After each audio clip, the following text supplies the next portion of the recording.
Thank you for plugging into this Family Life News podcast, streaming issues-driven, family-focused news.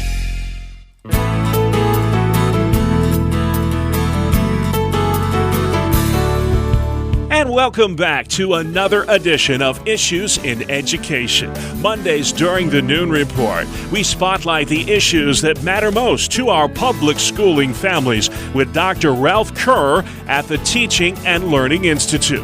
A short while ago, we caught up with Ralph by Skype at TLI headquarters in Houghton, New York. Ralph, these are strange days we live in. Still, the fallout from what happened last week in our nation's capital. And regardless of your political stripes, all of us are just outraged at what occurred there. I think you would agree with that. But it's caused a lot of uncertainty in our government, and we saw that with the resignations of several cabinet members, not the least of which is our Education Secretary, Betsy DeVos. She is out.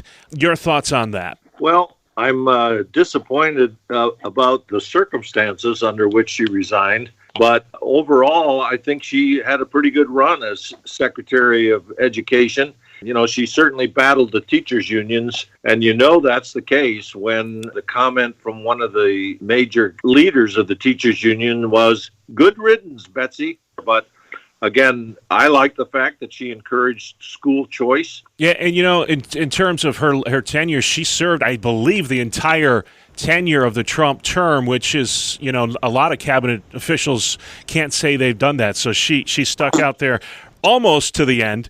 Yes, she did. Yeah. So let's talk about the COVID crisis in our schools. Once again, Governor Cuomo has moved the goalpost for the guidance for keeping schools open during this pandemic. If you're a parent keeping score at home here, Ralph, what's the metric that New York State is now using? I wish I could tell you what that was, Bob. You're right. The goalposts have been moved. The latest that I'm aware of is that if there is an outbreak in a school, then the school has to be prepared to test 20% of the population, which includes teachers, students, and support staff.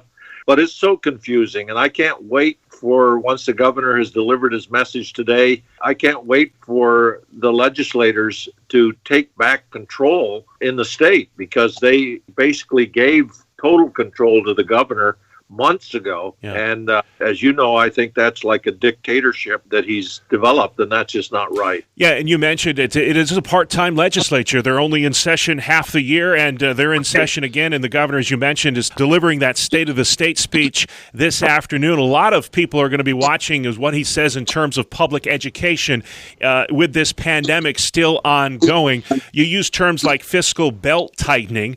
That might be an understatement this year, correct? I don't think so. That's not going to happen. He also said that the change of the Senate at the national level has changed everything for New York State. Yeah. And what that means is he expects that the federal government is now going to bail the state out of all the deficits that we have. I believe he firmly believes now that the feds will come through with the money. Well, let's head to Pennsylvania. New guidelines came out last week from the acting education secretary. He is fully on board of opening the elementary schools full-time if they can.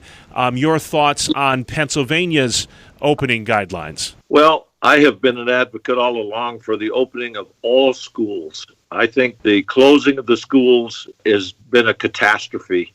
The students are going to reap the negative benefits of that. And most teachers that I talk with really want schools to be open.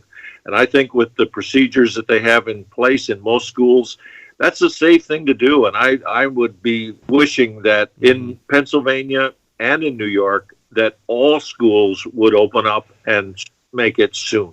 Well, Pennsylvania sports is back in business. Winter sports in New York, not so much.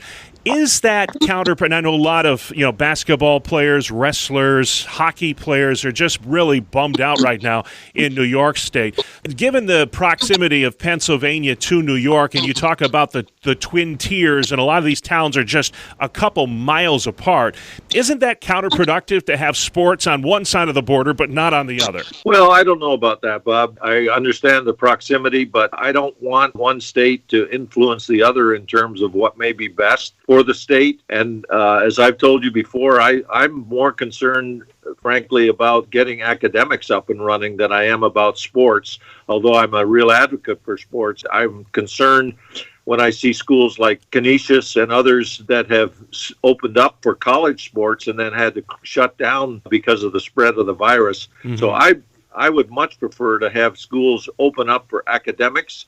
And then once we see that that's going to continue to work on an ongoing basis, then let's bring the sports on, because they are really good for students, that's for sure.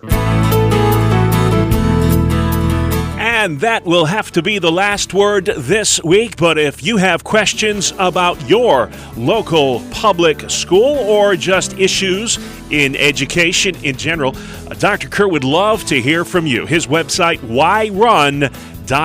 whyrun.org.